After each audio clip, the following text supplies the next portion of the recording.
Welcome, Commanders, to Part 2 of the Mass Effect Trilogy 100% Achievement Speedrun. Notable points from Mass Effect 2 are as follows. Number 1, importing from Mass Effect 1 allows us to only have to play the game once. 2, unlike the first game, we can play through Insanity from the start. 3, we have 62 achievements to get through, including all DLCs. Most will naturally be obtained during gameplay, with a few that we need to actively work on. 4. I did have some issues with my counter duplicating, and the counter that was displayed on screen isn't reflective of what I saw, but all progress has been adjusted accordingly. 5. All squad powers will count towards the achievement if you manually select them, so we'll be playing on manual casting most of the time. And 6. Sometimes the abilities do bug when performing combo detonations, and they don't register for a variety of reasons, but we just continue working and eventually they do unlock.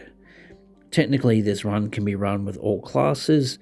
However, I went with the Soldier for Adrenal and Matlock, giving us more firepower and survivability, allowing us more aggression in places than the other more power-focused classes. In addition to this, the ammo powers contributed to the achievement progress nicely, with incendiary ammo being the major help. Starting the game at the Collector Ambush, getting everyone onto the escape pods and saving Joker unlocks our first achievement, Missing in Action. After our resurrection and escaping one Cerberus base, we interact with the armor terminal and apply whatever customizations you would like, netting us the Fashionista achievement. After a brief talk with the Elusive Man, we return to duty and unlock the Very Elusive achievement. After our introduction to the new Normandy SR2, heading to your private terminal and reviewing all 3 training videos gives us the Highly Trained achievement.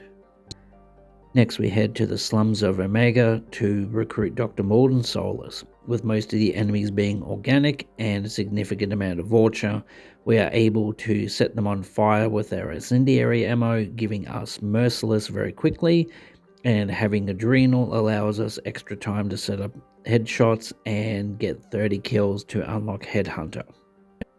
After successfully curing the plague in the Omega slums, we are able to recruit Mordin Solus and we unlock the Professor achievement. Immediately after his introduction to the Normandy, we talk to Mordin in the lab and we get his personal upgrade, netting us the Scientist achievement. Next, we head to recruit Archangel, who turns out to be our best bud Garrus. During this mission, we unlock the Scholar achievement for 15 Codex entries and then Technician for 10 tech upgrades. Shortly after 3 fairly intense battles, we unlock the Archangel achievement for successful recruitment of Garrus. Our next achievement is the Prospector achievement, which we gain by probing an unexpected planet. For our 13th achievement, while on Purgatory, with a significant amount of blue suns, giving us opportunity to finish off our Overload Specialist achievement by completely draining the shields of 20 enemies. In order for it to count, the shield bar must empty for 0. After taking out the corrupt Warden and a little bit of convincing, we recruit the Convict Jack. After wading through a mountain of corpses of his lost brothers, we gain the Perfect Krogan Grunt. Landing on Horizon, we have enough points to max out one of our skills to rank 4, giving us the Powerful achievement. After having our lovely chat with the Verma survivor Kaidan Alenko and saving all that we could, we unlock the Colony Defense achievement. Our 18th achievement, we finally complete the very buggy Tactician that requires us to form 20 biotic combos. The timing for these is a little bit iffy. If you're done too early or too late, it won't register properly, but with enough time, you'll get there. While on Ilium, we stop to see an old friend, Nasana Dantius, even if only for a short while, where we recruit the Assassin Thane.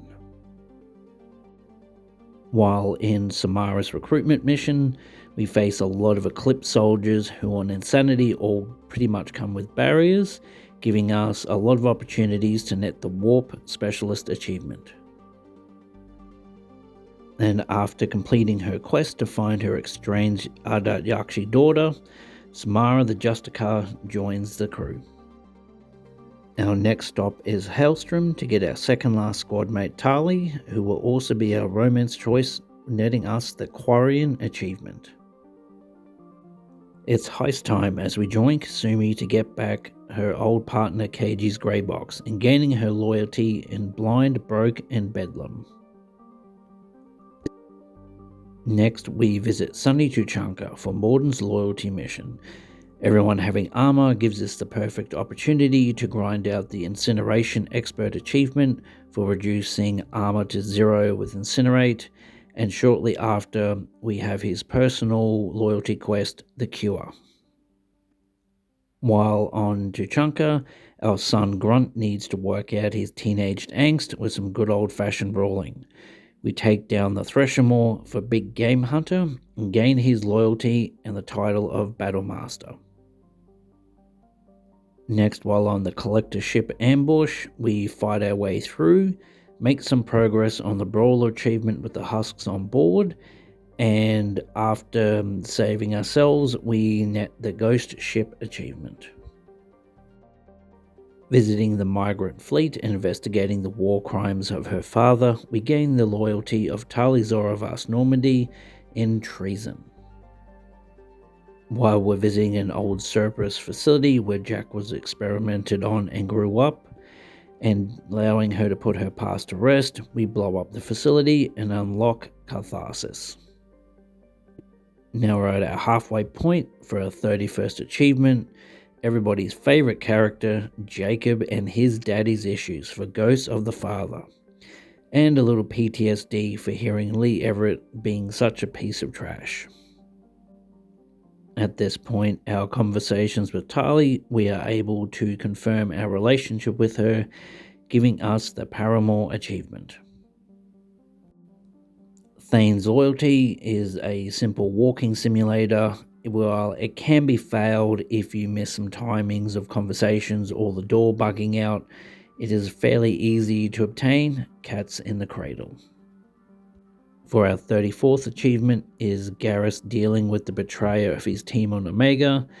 Having spared his life gives us the Fade Away achievement. Time to confront the demon of the Nightwind daughter of the Justicar Samara. Picking either side you want will gain you the Doppelganger achievement. Having killed an enemy with 5 different types of heavy weapons, we gain the Master at Arms achievement. For number 38, we aid the veteran Zaid Masani in his quest for revenge versus Vito. Next, we take a little detour and visit everybody in an unexplored system to gain Explorer, starting a mission from an uncharted world from a probe discovery for Agent, and finishing 5 side missions giving us the Operative achievement. For our 42nd achievement, we finally upgrade a weapon to its max level, giving us the Weapon Specialist achievement. We return to Ilium once again to start the Shadow Broker missions with Liara. For taking out the Spectre Vizier, we gain the Most Dangerous Game achievement. Defeating the Shadow Broker Yarg gives us Heart of Darkness.